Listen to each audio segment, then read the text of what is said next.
Ito, Sir Llamas, bago natin pag-usapan, dami natin pag-usapan, Vico, Bam, divorce. I'm not saying they're related at all, right? But ang dami natin pag-usapan, divorce law. Let me ask you a little bit. Oh, si Cynthia Villar pa.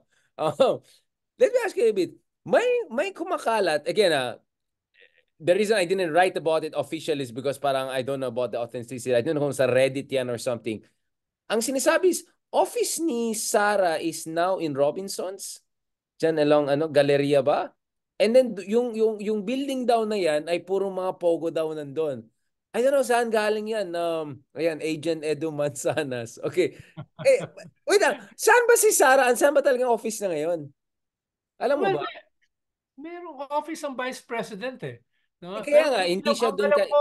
ang alam ko hindi sa Robinsons 'yon. Doon na saan No? yung office niya? Kalawa, pwede siya mag-create ng mga satellite offices, Right. pero halimbawa sa Cebu, sa Mindanao, no? Duda ako kung totoo 'yan. Pero alam mo naman, Pero anything sa is Manila, nasaan talaga siya? Yun nga eh. Alam ko yung anything kay is Lenny dito sa QC, yung kay QC. kay Coconut ba yung kay Binay tapos alam ko yung ibang visa eh. Ito hindi pa for some reason nga no, hindi ko alam actually kung saan siya based. Ako rin, hindi ko rin alam. Pero you can only go so far eh. Hindi ka naman pwedeng pumunta kung saan-saan. Lalo na with 400, ano ba? Ilan yung security niya? Ilan Ay siya wala nilagay? na. Wala nang confidential ban, wala na. Yun nga. Kaya Puro hindi apat rin siya na lang pwedeng, eh. hindi rin siya pwedeng mamili ng maraming offices. Mahirap na. Si Kibuloy Kaya yata may 400 pa rin na no. siguro isang tawag lang para malaman natin, no? Kung saan ba siya talaga, no? Oh, Sir Ronald, hmm. since wala na yata tayong pag-usapan sa topic na yun kasi parang, ewan ko dyan, bahala ka dyan. Bukas, check Kaya na lang. sigurado ko lang hindi sa Chinese Embassy Yeah, yan. yeah, Office. yeah. Now, I want to ask about this again. Okay, it's already magju-June na. Mukhang nag-cool down ng konti ang mga bagay-bagay. Bumagsak ang numbers rin ni Sarah. Bumaba yung number niya ngayon. I think she's now for the first time lower President. than the president. This is quite unprecedented in terms of case of BBM and such. So she's according to Okta, she's at Malaki binaba 68, niya. Malaki binaba niya. 68% siya, Balance 69. Luzon, Oh, 11%. right. So, Visayas, na dapat bailiwick niya, 15%. Tapos yeah. sa NCR, 3%. Baba, di Mataas ba? pa rin Bumaba sa siya Mindanao. significantly. Pero significant yung pagbaba niya sa DNE na Right. dapat base ng mga Duterte. So, medyo delikado siya sa ganyan numbers kung magpapatuloy yan in the next survey or other survey firms, no, na But don't lalabas. you think it's a kind of a blessing in disguise in a sense that now that she's feeling vulnerable and all, the less reason she has to take on BBM, therefore giving BBM more reasons to also, keep his powder, keg dry. Kasi, Could be.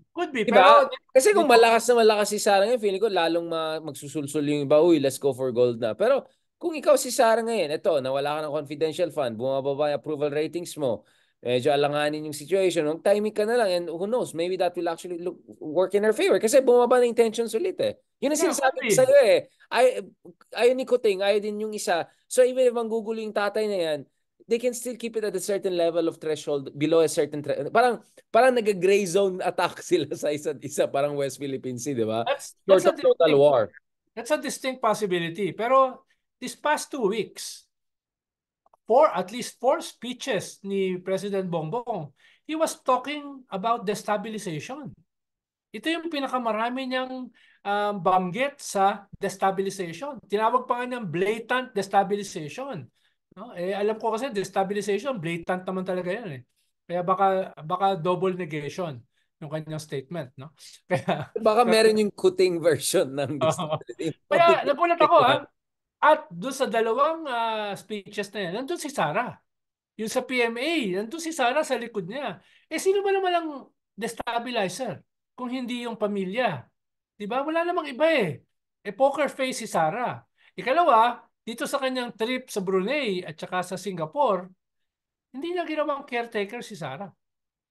At wala si That's a Sarah, good point. That's a very good point. wala si He always Sarah. does that. No? Good point. At wala si Sarah doon sa kanyang departure. Departure drama. Yeah. Yeah. So, what's happening? Kaya, in one sense, sinasabi mo, medyo natahimik ng kaunti. Pero in another sense, may scaling up dito sa destab narrative. No? At for the first time, hindi siya ginawang caretaker. So what's happening? Yeah, yun nga eh.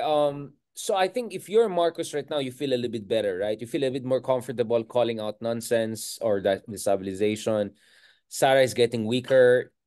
She doesn't have much funds. She's quite isolated and marginalized. Wala siyang platform masyado. So that's why I use the boiling frog phenomenon, di ba? Na unti-unti, pwede ni marginalize ang si Sarah until someone else comes up now who Marcos can work for 2028. But then again, we'll go back again to the discussion of I mean, your instinct is okay, let's do it like economists, ceteris paribus. If current trend lines continue, should the ICC warrant of arrest come in the coming weeks, what do you think will be Sarah's positioning? She cannot afford to say, I will just be neutral, right? If yung kanyang amang involved here, right? I mean, that would be also political suicide for her. Wala na siyang uwian sa Davao, di ba? Of course, Game over na siya. hindi siya pwede mag-no comment statement.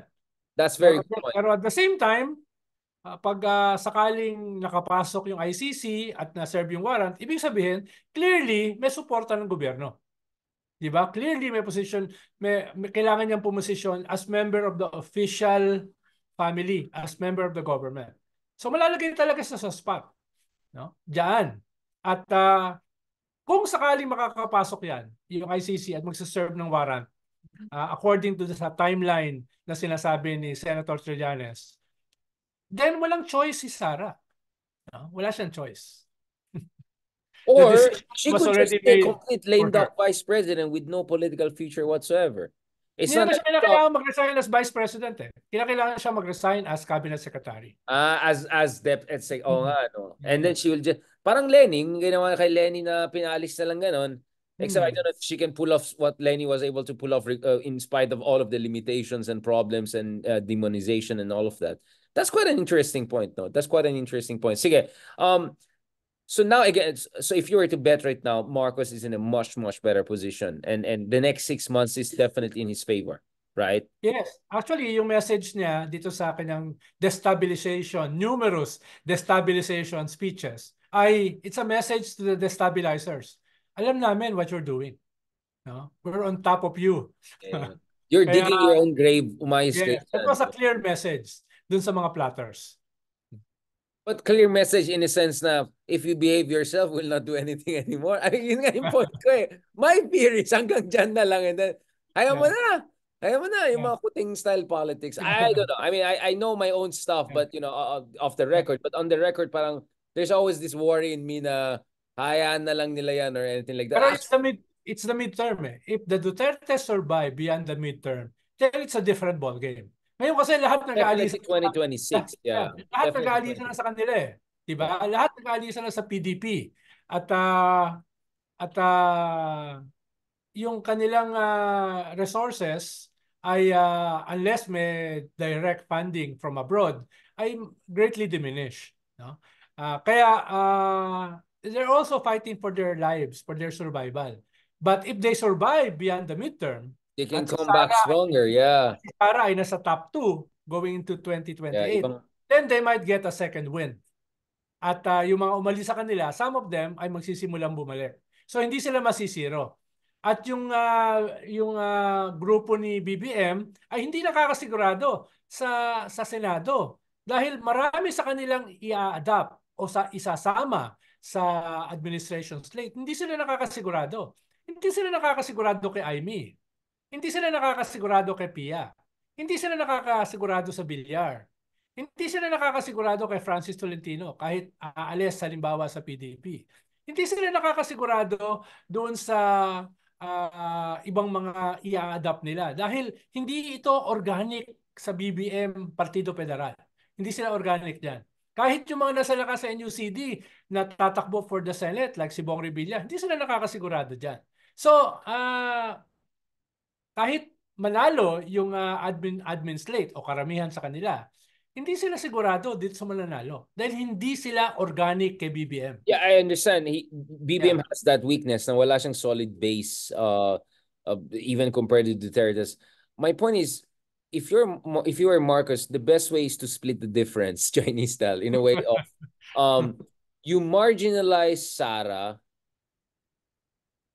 until 2025, 2026, and then you aggressively promote someone who can defeat her for 2028, something like that. Short of total war, civil war mode, something like that, right? You just Yeah. margin Pero use the ICC as a Damocles sword, use the investigation, boiling frog them, just make sure the Mexican standoff doesn't go Mexican all the way, right? And pero then for someone else to beat her in that 20. is their dilemma after the midterms. Wala rin Yeah. silang organic na presidente na ifi-field nila sa 2028 na absolute yung loyalty sa kanila.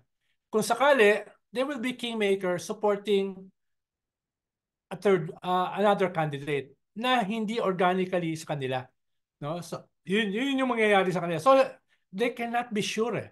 Dahil nga ay matagal silang nawala sa politika at parang overnight nakabalik sila at nung nakabalik sila ay it's in a coalition na nawasak.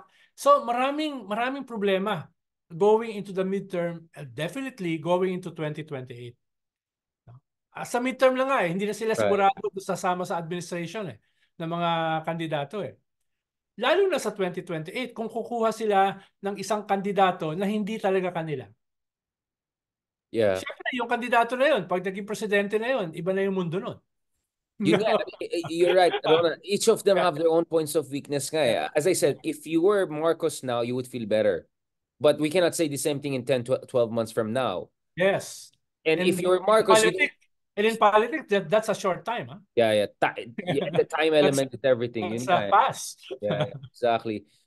Except of course there could be some unforeseen circumstances that could force Marcos' hand, diba? So Like far, Chacha? so far, Chacha, well, uphill. that could. Ako kasi, my worry is if Marcos successfully takes down the Dutertes, right? Then he will go for a maximalist position. So then we'll see a different BBM whereby, okay, wala na mga Dutertes.